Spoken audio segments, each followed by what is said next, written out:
Silent ready 5 second start.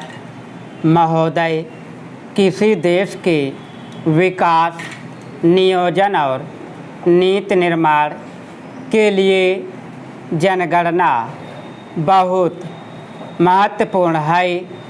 यह जनसंख्या की सटीक गणना प्रदान करती है, जिससे सरकारों को जनसांख्यिकीय रुझान, आय वितरण और जनसंख्या वृद्धि को समझने में मदद मिलती है।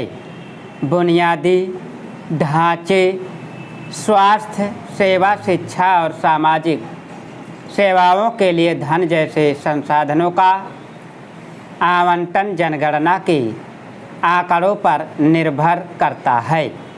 जनगणना के आंकड़े आर्थिक विकास क्षेत्र की पहचान करने, व्यावसायिक निवेश निर्णय तैयार करने और श्रम बाजार की गतिशीलता को समझने में मदद करते हैं।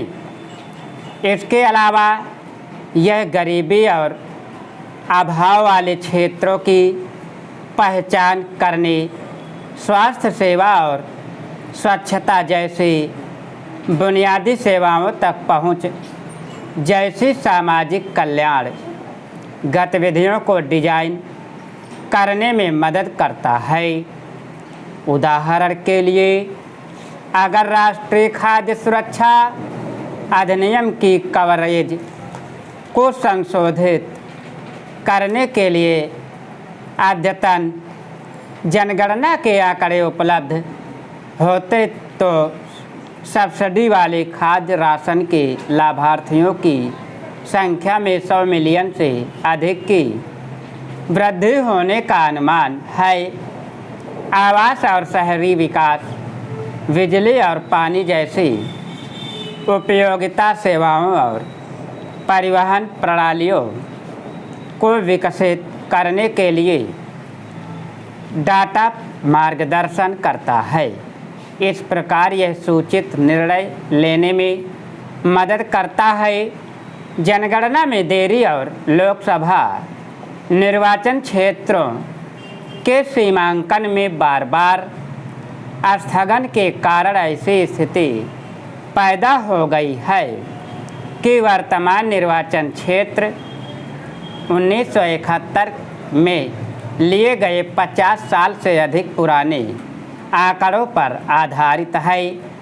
एक राय यह है कि सत्तारूढ़ पार्टी जानबूझकर जनगणना में देरी कर रही है, क्योंकि वह 2029 के लोकसभा चुनावों की प्रत्याशी में परिसीमन अभ्यास को तेज करना चाहती है।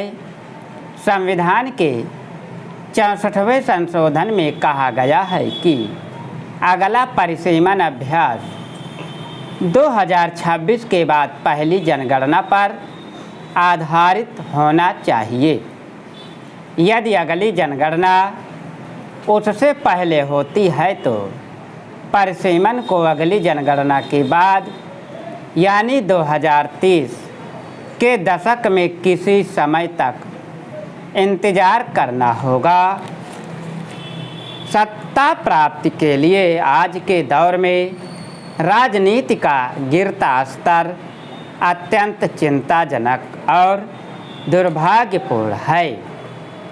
भारत की पहचान अनेकता में एकता को खंड खंड करने की राजनीतिक दलों की बढ़ती प्रवृत्ति स्वस्थ लोकतंत्र के लिए शुभ संकेत नहीं है।